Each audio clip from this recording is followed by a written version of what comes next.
Baru, 2 Kepala Dinas Pekerjaan Umum dan Penataan Ruang Kota Pekanbaru, 3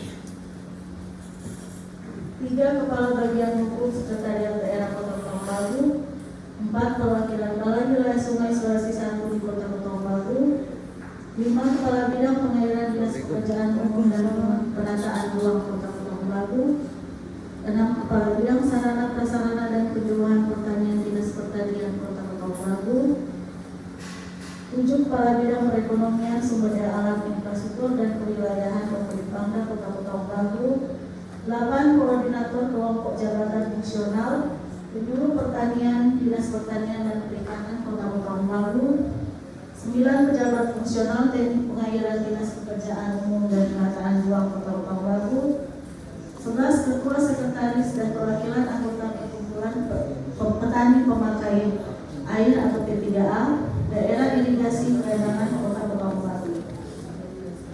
Penutup, demikian laporan pelaksanaan kegiatan ini disampaikan. Selanjutnya memohon kiranya Bapak Kepala Bapelitbang Bangda agar dapat memberikan sambutan sekaligus membuka dengan resmi rapat pembentukan Komisi Irigasi Kota Pekanbaru. Terima kasih. Wassalamualaikum warahmatullahi wabarakatuh. Waalaikumsalam warahmatullahi wabarakatuh.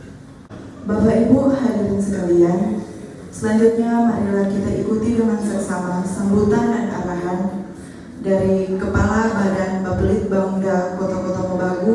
Kami sambut dengan hormat Bapak Adnan Esos MSI.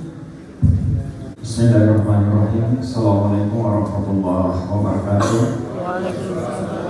Selamat pagi, salam sejahtera buat kita semua. Alhamdulillah, Allahumma shalli ala sayyidina Muhammad wa ala ali sayyidina Muhammad. Puji syukur kita panjatkan kepada Allah Subhanahu wa taala. Pagi yang cerah ini kita semua dipertemukan di tempat yang insyaallah berkah ini. Terima kasih atas kedatangan kita semua, terutama pada orang-orang tua saya, senior-senior saya ini. Yang saya hormati Kepala Bidang PU yang mewakili Kadis PU yang sementara rapat dengan Ketua, Kepala Bidang PSK Bapelitbang Bangda yang mewakili Balai, dan seluruh peserta dari SKPD, pejabat SKPD dan seluruh Bapak Ibu yang terundang pada pagi hari ini. Tentu undangan pagi hari ini dianggap sangat penting dan sangat strategis. Sebagaimana judul yang ada di depan, akan ada pembentukan komisi irigasi di Kota Pekanbaru. Yang perlu kita jelaskan, mungkin saya perlu sedikit menguraikan, kemudian curhat sedikit bagaimana pertanyaan yang ada di Kota Pekanbaru sekarang.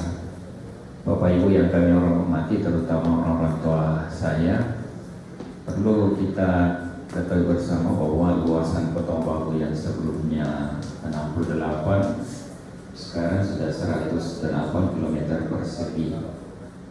Nah, yang jadi fenomena bahwa Kota Pekanbaru adalah isinya kota jasa dan perdagangan, tapi masih ada wilayah pertanian yang ada. Cuma beberapa bulan yang lalu kami rapat dengan BPS Provinsi Sulawesi Utara. Di situ digambarkan arah perkembangan pertanian yang ada di Kota Pekanbaru. Jadi warga Kota Pekanbaru 123.000 itu 60% itu petani, masih petani, tetapi 40% dari petani kita itu sekarang sudah mengarah ke jasa dan perdagangan. Jadi sudah ada pergeseran mindset. 60%, 40 dari 60 itu sudah mengarah ke, belum sepenuhnya berubah, tetapi dia mulai bergeser. Jadi kalau Bapak Ibu jalan-jalan ke seputaran Pekanbaru, saya hampir perhatikan sekali itu kalau berjalan Pak, maka akan kelihatan rumah dijual, kintal dijual, lahan dijual. Saya sudah 2 kali singgah, saya coba survei ini. Saya singgah, tanya, Pak mau dijual berapa ini kintalan rumah ini? Oh, mau dijual 900 juta, 1 miliar. Kemarin ada lagi saya tanya 1,3 M padahal kecil. Tapi nilainya memang sudah begitu. di seputaran di Matalis itu Motogoi, Poyowa kemarin jual. Kemudian saya tanya, Pak, coba mau dijual? Kita semua jual. Maksudnya mau jual, dia jual rumah, kemudian dia mau jual. Saya sedikit wawancara, ternyata mereka mau pindah ke jasa. Mereka itu petani, tapi mereka sedang mau jual. Kita bilang mau jual di mana? Dia bilang ke muka, pindah ke muka nanti. Jadi dari lorong ini pindah ke muka. Jadi itu sekarang mindsetnya kita memang mengarah ke perdagangan. Nah, yang jadi masalah sekarang itu masalah pertanian tadi. Mungkin nanti bisa tukar pikiran. Jadi pertanian tadi 60% itu, jadi 60% petani kita dia akan pindah semua. Karena penerusnya nanti namanya baby boomer, anak-anak muda yang sedang tumbuh dan tidak ada minat lagi ke pertanian. Tidak ada minat ke pertanian sekarang. Yang ada pertanian sekarang adalah pertanian warisan. Pertanian warisan maksudnya bahwa itu pertanian yang jadi warisan, misalnya ada cengkeh, itu cengkeh tahun 20-an yang lalu. Nah, tidak ada lagi recovery. Kalau ada recovery paling cuma 2-3% yang diulang dan. Nah, itu yang harus dipikirkan bersama nanti, bahwa tidak ada lagi pertanian yang recovery awal. Nah, apa solusinya nanti? Jadi pertanian kita di Kota Mobagu nanti mengarah ke pertanian industri. Bukan bercocok tanam lagi yang dipikirkan, tapi industrialisasinya. Kemungkinan yang bercocok tanam nanti adalah di seputaran Bemer, Bolsel, Boltin, tapi di Kota Mobagu ada petani, tapi petani industrinya. Mungkin dia jadi pedagang industrinya dan lain sebagainya. Itu yang pertama. Kota itu visinya jasa dan perdagangan. Dan betul orang sepantau Kota Mobagu itu lahan-lahan pertanian serta cabut-cabut semua. Jadi bangunan dan lain sebagainya. Sehingga kalau Kota Mobagu mau dapat pupuk, kasarnya dia bilang ke kita, jangan bermimpi lagi. Kota Mobagu tidak akan dapatkan suplai pupuk. Karena Kota Mobagu adalah kota jasa dan perdagangan. Jadi yang dikasih itu yang di luar. Kalau ada di Kota Mobagu itu cuma supplier, istilahnya cuma penjual, tetapi bukan dijual untuk warga Kota Mobagu. Gudangnya ada di Kota Mobagu, jadi pindah. Jadi pindah begitu. Nah, kemudian yang ketiga tadi masalah lahan. Kita sudah berapa kali berdebat masalah RT RW, masalah pertanian ini. Jadi masalah pertanian ini tinggal yang akan dipertahankan nanti namanya LP2. LP2P, LP2B, LP2B itu yang dipertahankan hanya sekitaran 200-an mungkin menjadi 1000 toh. Tetapi yang orang rantau saya ini harus dipikirkan bahwa generasi kita. Jadi terus terang kita terbuka saja, masalah yang hadapi di pemerintah Kota Mobagu sekarang adalah masalah pengalihan lahan. Ada berapa perumahan mau bangun tidak bisa bangun karena itu lahan pertanian. Nah, waktu itu saya bilang di DPR harus kita pikirkan sekarang. Kalau kita tetapkan lahan pertanian ini menjadi lahan kota jasa, itu masih bisa digunakan untuk pertanian beberapa tahun ke depan sampai ada orang yang menggunakan itu. Tetapi kalau kita tetapkan lahan pertanian sekarang, maka ada orang nanti dia tidak bisa bertani lagi, kemudian ada orang membeli lahan itu mau dirikan jasa bangunan dan tidak bisa. Jadi kita jangan pikirkan nasib anak muda kita nanti ke depan. Jangan sampai kita tahan dia di lahan pertanian. Ketika dia tidak bertani, kemudian ada yang mau membeli lahan itu untuk dijadikan lahan bangunan jasa, mall dan lain sebagainya, tidak bisa jadikan. Akhirnya dia akan tak gantung di situ. Tak gantung. Nah, perubahan RT RW ini 5 tahun, 10 tahun, 25 tahun. Jadi jangan sampai. Karena perubahan di Kota Mobagu ini dari hari ke hari luar biasa. Luar biasa perubahannya. Artinya itu investor itu banyak sekali yang meminta bujuk. Tuh kita kalau di Matali saya bilang ini di Jalan Petra ini coba angkat tangan, saya masih punya rumah di sini yang asli punya. Rata-rata masih bukan seorang luar di situ yang punya. Saya bilang mau terusir kalian kalau kalian tidak cepat beralih ke kota jasa, harus mindset cepat. Makanya jangan terlalu ngotot. Kita tetap bertani, tetapi kita harus tani proporsional.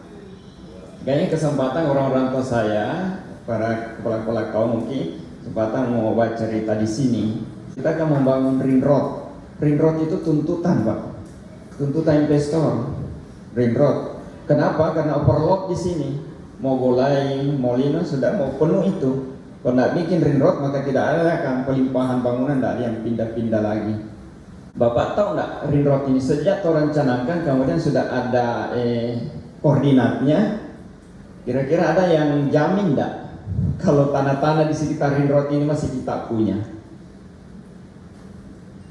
Ada yang jamin? Saya bilang saya tidak terlalu jamin karena waktu saya di pejabat sekda banyak sekali investor datang ke kita, dia tanya Pak koordinat di situ. Berarti dia mau beli. Nah, saya takut tanah-tanah di situ di sertifikat masih pampa potongan, mohon maaf pampa potongan, damopoli dan lain sebagainya. Tapi sebenarnya yang punya bukan nama-nama itu. Jadi ini kondisi yang saya gambarkan di Kutong Bagu dan itu tidak kita harus terima. Kita tidak bisa menolak. Yang ada adalah bagaimana menyikapi cepat merubah. Jawa Barat dulu begitu, Banteng dulu begitu, sekarang Banyuwangi begitu. Orang-orang yang asli itu terusir semua dengan halus dan dari kampungnya. Dan itu dijual. Investor akan membeli harga berapapun di sini. Mohon maaf, kemarin saya beli tanah di Poyoa. Ini cuma menggambarkan bagaimana orang harus menyiapkan anak. Saya beli tanah di Poyoa, istri saya tentang keras. Bikin apa mau beli itu tanah? Dia bilang saya beli tanah itu saya bertamu. Bilang orang pedoi. Kita bilang enggak. Orang pedoi justru ada. Saya beli itu kintal itu, kemudian saya bikin tempat usaha 100 juta misalnya, saya beli 100 juta. Saya bikin tempat usaha, kemudian saya sewakan 500.000 per bulan. Nanti bilang kecilnya. Kalian coba tarik itu duit 100 juta di deposito, karena dapat berapa per bulan? Paling tinggi 100.000. Tapi saya dapat 100.000 ini, kemudian tiap hari uang 100 juta tadi, bulan depan berubah harga itu tanah. 110, 120 aja. Nanti di situ mereka sadar, karena begitu orang Bugis, begitu orang Gorontalo, begitu orang Cina datang ke sini, dia ambil menipet tanah. Karena baru sadar toh? Karena sadar, iya kan begitu kan, iya begitu.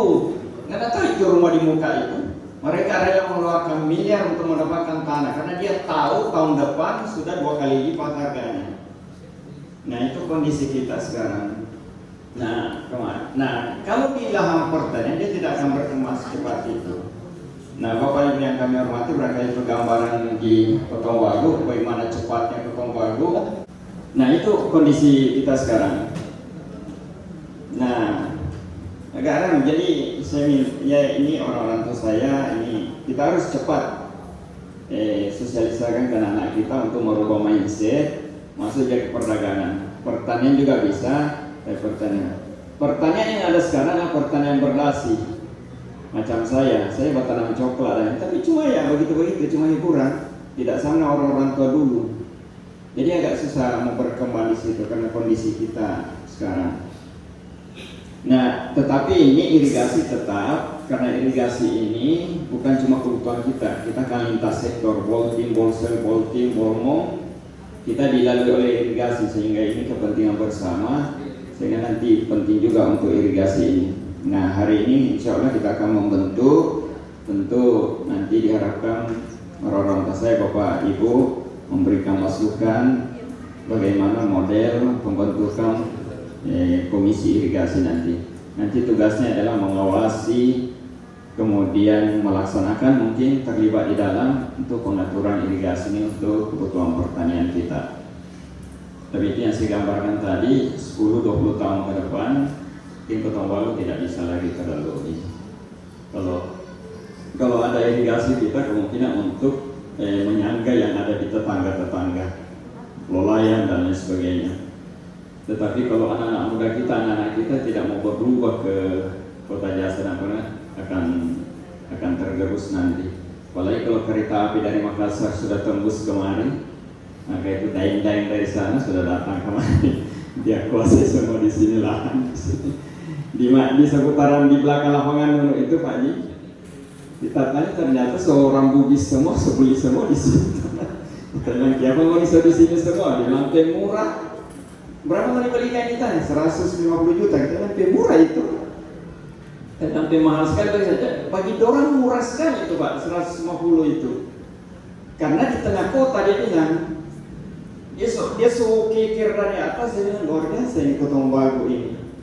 Pertemuan ke depan. Hal itu yang terpenting bagi kami. Nanti akan ada bagaimana membentuk komisi irigasi, bagaimana teknisnya ada dari Perum. Tentu kita mengharapkan Bapak Ibu yang ada bisa memberikan masukan, memberikan nasihat kepada kami bagaimana model yang baik. Tetapi itulah pertimbangan-pertimbangan tadi yang saya harapkan.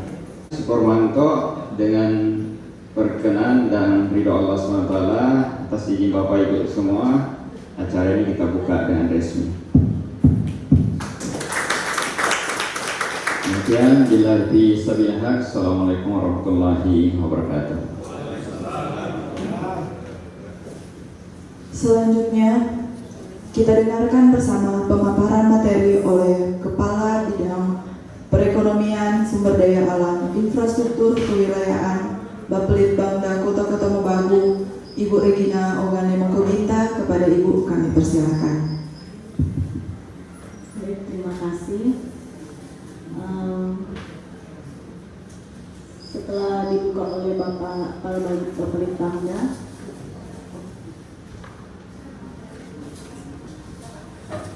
izinkan saya sebagai perwakilan dari Bapelitbangda untuk menyampaikan sedikit tentang Komisi Irigasi. Di sini untuk pembentukan Komisi Irigasi sendiri, kelembagaan pengelolaan irigasi ini ada terdiri atas unsur pemerintah serta non pemerintah. Nah, kelembagaan instansi pemerintah baik pemerintah pusat, pemerintah provinsi maupun pemerintah kabupaten kota yang membidangi irigasi. Untuk pemerintah kabupaten kota yang membidangi irigasi, seperti yang kita tahu bersama itu ada di Dinas PUPR Kota Mobagu di bawah bidang sumber daya air.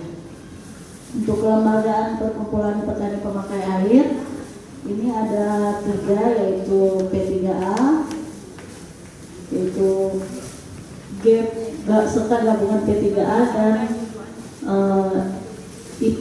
induk P3A. Untuk kelembagaan Komisi Irigasi sendiri terdiri atas Komisi Irigasi Provinsi, Komisi Irigasi Antar Provinsi, serta Komisi Irigasi Kabupaten Kota. Untuk Komisi Irigasi sendiri secara umum, KOMIR adalah lembaga koordinasi dan komunikasi antara unsur-unsur dari pemerintah, perkumpulan petani pemakai air, dan unsur dari jaringan irigasi lainnya. Maksud dan tujuan terbentuknya Komisi Irigasi adalah upaya untuk mewujudkan keterpaduan dalam pengelolaan sistem irigasi di setiap provinsi atau kabupaten kota. Di sini kita dapat melihat dasar-dasar hukum pembentukan Komisi Irigasi. Yang paling utama ada Undang-Undang Nomor 17 Tahun 2019 tentang sumber daya air. Lalu terakhir ada Permen PUPR Nomor 17/PRT/M/2015 tentang Komisi Irigasi. Untuk wilayah kerja Komisi Irigasi Kabupaten Kota sendiri berdasarkan Permen PUPR Nomor 17 Tahun 2015 tentang Komisi Irigasi, dapat kita lihat di sini wilayah kerja Komisi Irigasi ini meliputi daerah irigasi yang pengelolaannya menjadi wewenang dan tanggung jawab kabupaten kota, yang meliputi daerah irigasi yang luasnya kurang dari 1.000 hektar. Untuk daerah irigasi yang wewenang dan tanggung jawabnya menjadi tanggung jawab dari pemerintah daerah provinsi, meliputi daerah irigasi yang luasnya 1.000 hektar sampai dengan 3.000 hektar yang berada dalam satu kabupaten kota, yang sudah ditugas pembantuankan dari pemerintah daerah provinsi kepada pemerintah daerah kabupaten kota. Yang ketiga, daerah irigasi yang pengelolaannya menjadi wewenang dan tanggung jawab pemerintah pusat yang meliputi daerah irigasi yang luasnya lebih dari 3.000 hektar dan daerah irigasi strategis nasional yang berada dalam satu kabupaten kota, baik yang sudah ditugas pembantuankan maupun yang belum ditugas pembantuankan dari pemerintah pusat pada pemerintah daerah kabupaten kota, dan keempat adalah daerah irigasi desa. Untuk tugas Komisi Irigasi yaitu merumuskan kebijakan dan mempertahankan serta meningkatkan kondisi fungsi irigasi. Kedua, merumuskan rencana tahunan penyediaan, pembagian dan pemberian air irigasi yang efisien bagi pertanian serta keperluan lainnya. Ketiga, merekomendasikan prioritas alokasi dana pengolahan irigasi melalui forum musyawarah pembangunan. Keempat, memberikan pertimbangan mengenai izin alih fungsi lahan beririgasi. Kelima, merumuskan rencana tata tanam yang telah disiapkan oleh dinas instansi terkait dengan mempertimbangkan data debit air yang tersedia pada setiap daerah irigasi, pemberian air serentak atau golongan, kesesuaian jenis tanaman serta rencana pembagian dan pemberian air.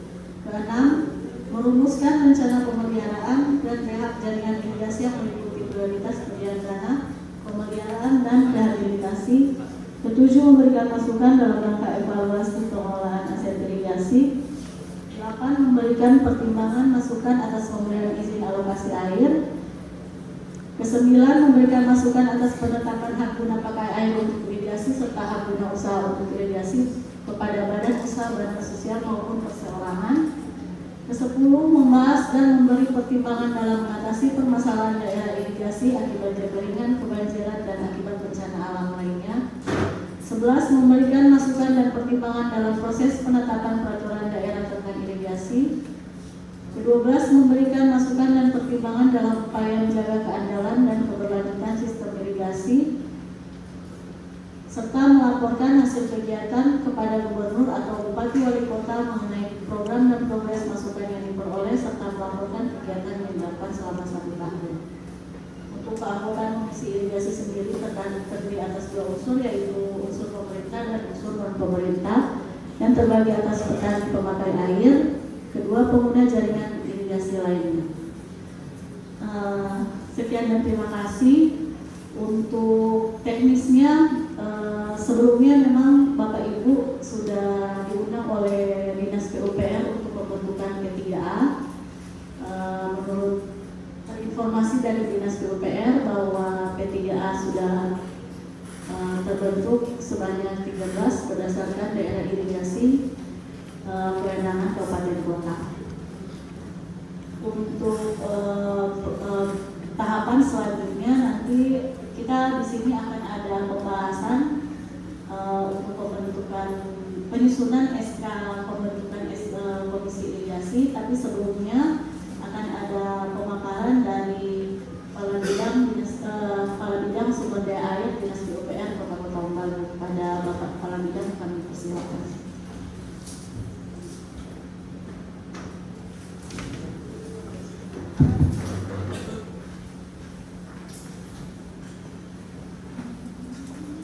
Ya, terima kasih.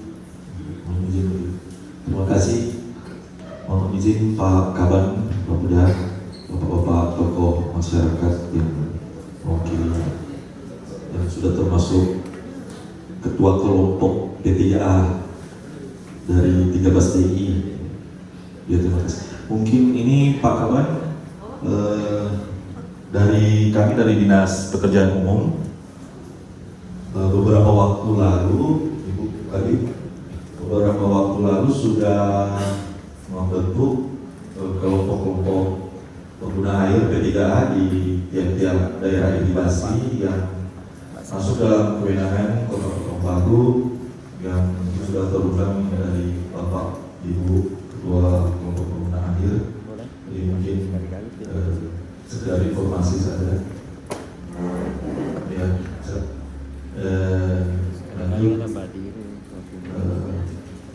Wilayah daerah irigasi Dinas Pekerjaan Umum dan Penataan Ruang Kota Kota Baru, daerah irigasi kewenangan Kota Baru menurut Permen Pekerjaan Umum dan Penataan Ruang Republik Indonesia nomor 14 PT Garing M nomor 15. Ya, ini ada 13 DI, Bapak Ibu, ada DI Lampau, DI Bonodon, DI Dayanan, Elemak, DI Kobo Kecil, DI Lumori, DI Molino, DI Motoboy Moyong Kotak 1, ada DI Motoboy Moyong Kotak 2, DI Vinoba 3, DI Pontodon, DI Mayangkara, dan DI Inanipon. Ya, lanjut. Ini adalah verifikasi dengan dinas pemerintahan warga Binaan.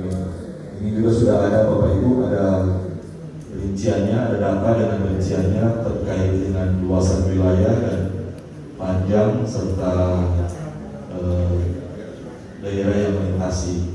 Ya, lanjut. Kemudian ini ada peta jaringan irigasi, ada di daerah irigasi Ampo yang terletak di Desa Muya Kampuan, perbatasan Kabupaten Pulau Mondo Timur. Kemudian daerah di bagian bawah ada perbatasan dengan daerah Desa Muya Turulan. Ya, kalau ini menurut Permen, Bapak Ibu, ini luasnya ada 38 hektar, kemudian luas baku ada 43 hektar, dengan panjang saluran primer 630 meter dan saluran sekunder 6.400. Kemudian ada DI Bonodon, ada peta. Ya, petanya di sini ada di Desa Moya, Kelurahan Kotobangun, Desa Moya Kampuan, Kelurahan Temugui, Desa Moya Turulan. Ada juga di sini data luas baku dan sepanjang saluran menurut Permen.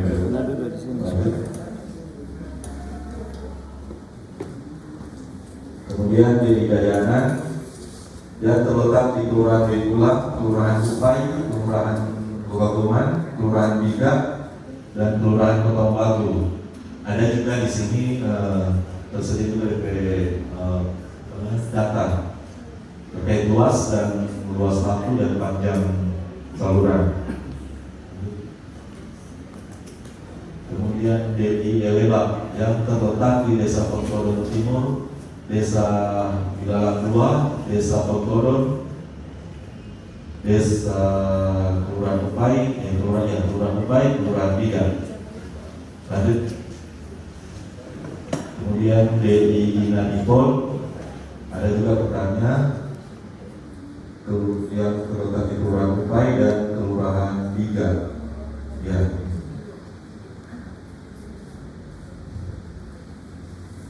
Kemudian DI Kobo Kecil yang terletak di Kelurahan Motobai Besar, Desa Motobai Kecil, dan Desa Boyo Besar 1. Ada juga data terkait luas baku dan panjang saluran, ada juga tersedia datanya. Lanjut. Kemudian DI Lumoring, peta di Lumoring yang terletak di Kota Bangun, Gogagoman, Kelurahan Gogagoman, Kelurahan Molino, dan Kelurahan Molain. Lanjut. Kemudian DI Mayangkara yang terletak di Kelurahan Molino, Kelurahan Mogolai, Kelurahan Matali, Kelurahan Mongkoboy Kecil. Ya, ini ya, sudah ada semua petanya jaringannya. Lanjut. Kemudian DI Molino terletak di Kelurahan Gogoman, Kelurahan Molino, Kelurahan Mongkonai. Lanjut. Kemudian DI Motoboy Moyong Kotak 1, ada juga terletak di Desa Moyong Turulan dan Kelurahan Motoboy Besar. Kemudian DI Motoboy Moyong Kotak 2 yang terletak di Desa Moyong Turulan di Kelurahan Kota Besar, di Kelurahan Motowi Besar. Lanjut. Ya, ini data-data terkait luas dan panjang jaringan juga sudah ada. Kemudian dari Pinoba Biga yang terletak di Kelurahan Kupai, Kelurahan Biga, Desa Moyang Tampoan, dan Kelurahan Kota Bangor. Lanjut. Kemudian di Bortolon terletak di Desa Bortolon, Desa Galang Dua, Kelurahan Kupai dan Kelurahan Minggulang. Ya, di sini juga ada Bapak Ibu terkait dasar pembentukan kelompok P3A dari Peraturan Menteri Permendag Pekerjaan Umum nomor 33 garing PRT M tahun 2017. Ini ada datanya, jadi orang kami membentuk kelompok pengguna air sudah berdasarkan peraturan menteri. Kemudian definisi dari P3A adalah kelembagaan pengelolaan irigasi yang menjadi wadah petani memakai air dalam suatu daerah, layanan atau petak tersier atau desa yang dibentuk secara demokratis oleh petani pemakai air, termasuk lembaga lokal pengelola irigasi. Pengurus P3A harus dapat mengakomodir minimal 30% perempuan sebagai anggota kelompok. Kemudian di sini juga Pak Kaban, Ibu Kabit, Bapak Ibu, ada dokumentasi beberapa waktu lalu pembentukan kelompok di 13 daerah irigasi dengan kewenangan yang ada di Kota Waru. Ya, mungkin itu saja pemaparan dari kami Dinas Pekerjaan Umum. Wassalamualaikum warahmatullahi wabarakatuh. Selamat juga Pak. Mohon maaf sekali lagi Bapak Ibu yang kami hormati. Kalau bicara tadi ada yang tanya kenapa Bapak itu yang jadi ketua. Karena ini kan terkait dengan kebijakan ya Pak dan perencanaan. Karena tujuannya perencanaan kebijakan daerah itu berada di Bapeda dan teknis pelaksanaannya itu ada di Ketua Harian Dinas PU. Jadi mungkin seperti itu petunjuknya. Di pusat juga begitu Pak, di provinsi Ketua hariannya itu di PU. Jadi memang aturannya seperti itu. Dan kami berterima kasih karena adanya rapat pembentukan komir ini, karena dengan adanya komisi irigasi ini diharapkan ada koordinasi yang lebih intens, artinya ada lembaga-lembaga yang akan menaungi para kelompok petani pemakai air, mulai dari persoalan musim tanam ya.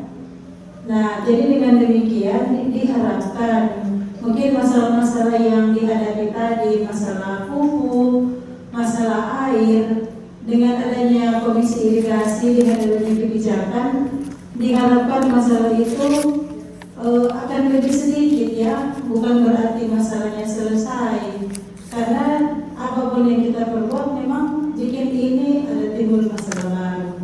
Masalah ini terselesaikan, pasti akan timbul masalah baru. Nah, disinilah kita akan duduk bersama untuk membicarakan masalah-masalah ini. Jadi ada pihak-pihak yang menjadi pemangku kebijakan sehingga para petani kepentingannya dapat terakomodir. Misalnya untuk penyediaan pupuk ada Dinas Pertanian, untuk masalah penjualan katanya biaya pengolahannya lebih tinggi ya Pak. Nah, masalah seperti itu yang kalau ada lembaga yang menaungi, lembaga pemerintah itu dapat dibicarakan dan ada kebijakan dari pemerintah untuk melindungi kepentingan Bapak Ibu sekalian. Barangkali Pak, hanya itu yang dapat kami sampaikan. Kami ucapkan terima kasih lagi sekali lagi dari titipan dari Bapak Kepala Balai Wilayah Sungai Sulawesi 1. Harapan kita pertama mungkin adanya pola tanam ya Bu yang akan dibicarakan ini, supaya semua kebijakan itu dapat terintegrasi, dapat dilaksanakan dengan lebih baik. Terima kasih Bapak Ibu sekalian. Assalamualaikum warahmatullahi wabarakatuh. Selamat siang.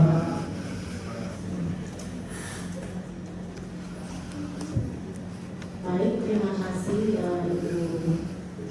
Ibu Vivi dari perwakilan dari Balai Wilayah Sulawesi 1.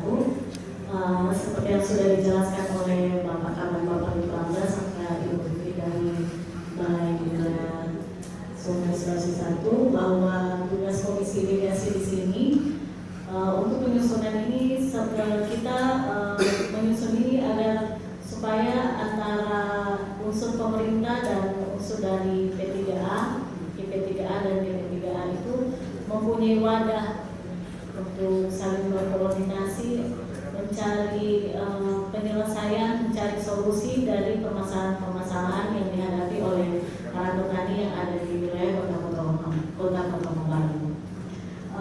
Untuk itu, mungkin dari Bapak Ibu sekalian masih ada tambahan, ada pertanyaan, saran, kritikan maupun pendapat.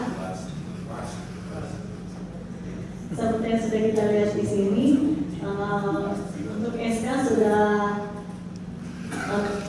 dari Bapak P3 Bapak Johan Tampopo ini sudah menyampaikan bahwa sudah sesuai dengan struktur yang ada. Nanti untuk rencana kerja kita akan koordinasi dengan Dinas Pertanian Pak Kiki dan agar bisa difasilitasi nantinya. Terus dari Dinas PUPR serta Bapak Ibu Bangda untuk tahun 2023 setelah tersusunnya SK Komisi Delegasi ini, kita akan menyusun rencana kerja agar kita bisa memperhatikan kepentingan dari Bapak Ibu sekalian. Mungkin orang bisa tampilkan draft SK dari yang awal. Di sini kita bisa melihat draft SK pembentukan Komisi Delegasi Kota Mobagu. Di sini tertuang fungsi, tugas dan fungsi dari Komisi Delegasi.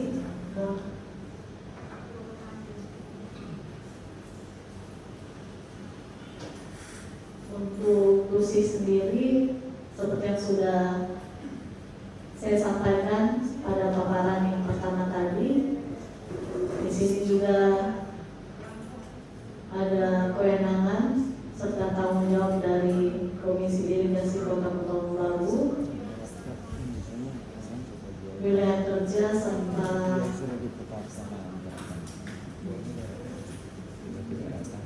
untuk wilayah kerja serta kursinya. Dari bagian hukum mungkin ada tambahan. Baik, terima kasih kesempatan yang diberikan. KPSK yang ada agar segera dimasukkan. Tentu di masa berlaku itu 2023. Tentu SK ini sudah masuk di Properda. Jadi supaya lebih cepat segera dimasukkan di bagian hukum, karena sampai di bagian hukum akan ditelaah lagi sebelum ditandatangani oleh Ibu Wali Kota. Mungkin hanya itu teknisnya, mohon dipercepat sebelum akhir tahun akan ditutup oleh penomoran oleh bagian hukum. Terima kasih. Baik Bapak Ibu yang kami hormati, sekali lagi syukur Romanto atas kebersamaan dan kesabarannya mengikuti rapat pagi lansia ini. Sudah sampai di penghujung kita pukul 11.15. Hari ini kita akan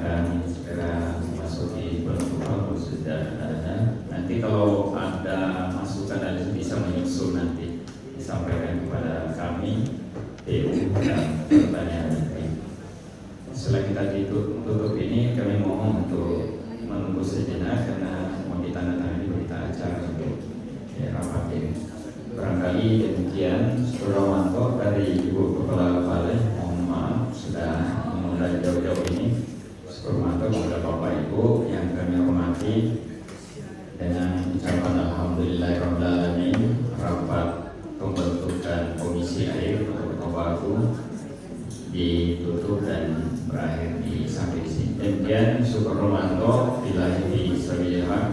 Assalamualaikum warahmatullahi wabarakatuh.